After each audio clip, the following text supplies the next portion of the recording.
మరి తదుపరిగా మీనరాశి గురించి వివరించండి. ముందుగా మన ఛానల్ ప్రేక్షకులందరికీ కూడా నూతన సంవత్సరం 2025 సంవత్సరం సంక్రాంతి శుభాకాంక్షలు, నూతన సంవత్సర శుభాకాంక్షలు చెప్దాం.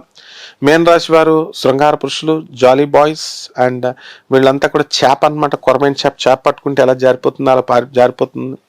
అందుకని వీళ్ళు కూడా ఈ సంవత్సరంలో వృత్తి వ్యాపార ఉద్యోగ విషయాల్లో బ్రహ్మాండంగా సంపాదిస్తారు. కానీ అప్పుల బాధ వీళ్ళు తినడానికి చేసుకోరు అప్పులు. పాపం అమాయకులు జోదం ఆడడానికో, కోడి పందాలకో, వాళ్ళ మీద బెట్టింగ్లో ఇలా వేసి డబ్బులు పాడు చేసుకుంటారు.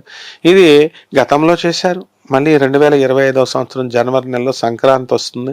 ఈ సంక్రాంతిలో వీళ్ళు ఆడడం అనేటటువంటిది జరుగుతుంది. కాబట్టి ఎవరో జ్యోతిష్కుడు చెప్పాడు మనం గెలుస్తామని చెప్పి బెట్టింగ్లు అని అలా కాయకూడదు ఎప్పుడు కూడా. వీళ్ళు ఈ యొక్క మీన రాశి వాళ్ళు గెలవడానికి అవకాశాలు ఉన్నాయి ఈ సంవత్సరము, ఈ యొక్క జనవరి నెలలో. అలాగని మనం బెట్టింగ్లు ఆడమని చెప్పం కదా.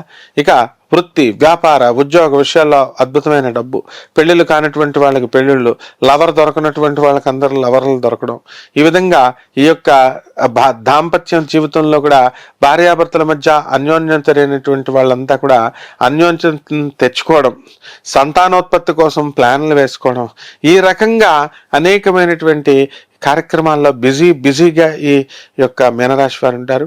అయితే సప్తమంలో కేతు ఉండడం వల్ల భార్యని సరిగ్గా అర్థం చేసుకోలేకుండా నన్ను ఈవిడి గంటకట్టారు అని చెప్పి, లేకపోతే భార్య యొక్క ప్రాబ్లమ్స్ని వీళ్ళు దృష్టిలో పెట్టుకుంటూ ఆమె అనారోగ్యం గురించి వీళ్ళు భయపడుతూ ఉంటారు.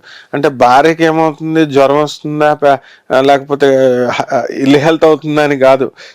ఏ అపోలో హాస్పిటల్కో ఏ పెద్ద హాస్పిటల్కో తీసుకెళ్తే పెద్ద బిల్లు ఇస్తాడు రా నాయన, ఈమెకు రోగం చిన్న రోగం అని తెలుసు. ఆ విధంగా హాస్పిటల్ బిల్లుకి గుండెలు దడేలు అంటూ ఉంటాయన్నమాట ఈ మీన రాశి వాళ్ళకి. ఎస్పెషల్లీ భార్య అనారోగ్యం గురించి అలాంటివి ఏం లేవు, కంగారు పడాల్సిన పని లేదు. సప్తమ కేతు అలా చేస్తూ ఉంటాడు. లేకపోతే ఎవరిని నమ్మరు వీళ్ళు. రాహు జన్మంలో ఉంటాడు. వాళ్ళ చూపులు చూస్తే దొంగ చూపుల్లాగా, ఇందులో చూపుల్లో చాలా రకాలు ఉంటాయన్నమాట. జార చూపులు అని అంటారు, పులి చూపులు అని అంటారు. సో ఈ 3 చూపులు కలిసి ఈ యొక్క మీనరాశి వాళ్ళు చూస్తూ ఉంటారు. అంటే వాళ్ళని వాళ్ళే నమ్ముకోకుండా, ఎదుటి వాళ్ళని నమ్ముకోకుండా, వాళ్ళ వాట్సాప్ స్టేటస్లలో కూడా డోంట్ బిలీవ్ ఎనీ వన్ అని, అంటే వీళ్ళ అవతల వాళ్ళని నమ్మితేనే కదా వీళ్ళని అవతల వాళ్ళు నమ్ముతారు. ఇటువంటి స్మాల్ లాజిక్ని మర్చిపోతారనమాట. సో ఉద్యోగాలు రానటువంటి వాళ్ళకి ఉద్యోగాలు వచ్చేస్తాయి. ఉద్యోగాలు చేస్తున్నటువంటి వాళ్ళకి వాళ్ళ ఉద్యోగాలు ఎవరేం చేయలేరు.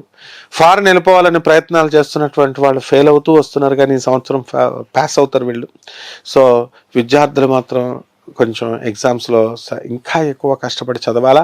Electronic appliances like phones, mobiles and all this electronic equipment, టీవీలు, ఇట్లాంటివన్నీ కూడా తగ్గించకపోతే కనుక అత్యధికంగా నష్టపోవడానికి అవకాశాలు ఉన్నాయి. అండ్ మీడియా వాళ్ళకి, సినీ సంగీత సాహిత్య రంగాలలో ఉన్నటువంటి సంగీత విద్వాంసులకి, రచయితలకి, వీళ్ళందరికీ కూడా సన్మానాలు.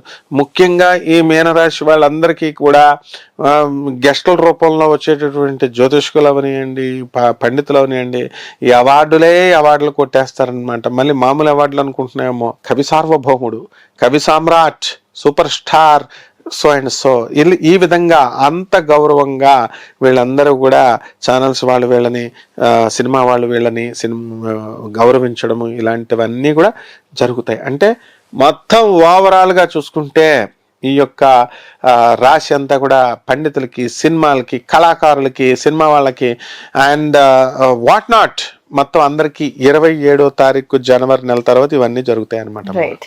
మరి బాలేని వారికి ఏమైనా పరిహారాలు ఉన్నాయా? ఏలినట్స్ అని శని జపం చేసుకోవాలి, శని స్తోత్రాలు చదువుకోవాలి, శనికి కిలోంపావు నల్ల నువ్వుల్ని నల్లని వస్త్రాన్ని ఇచ్చి పేద బ్రాహ్మణులకి శనివారం నాడు ఉదయం 8 గంటలకు దానం చేసుకోవాలి. నవగ్రహాల చుట్టూ ప్రదక్షిణాలు చేసుకుంటూ ఉండాలి. శనీశ్వరుడికి ఓం శనేశ్వరాయ నమః అంటూ అందులో మనము నూనె వేసుకోవాలి.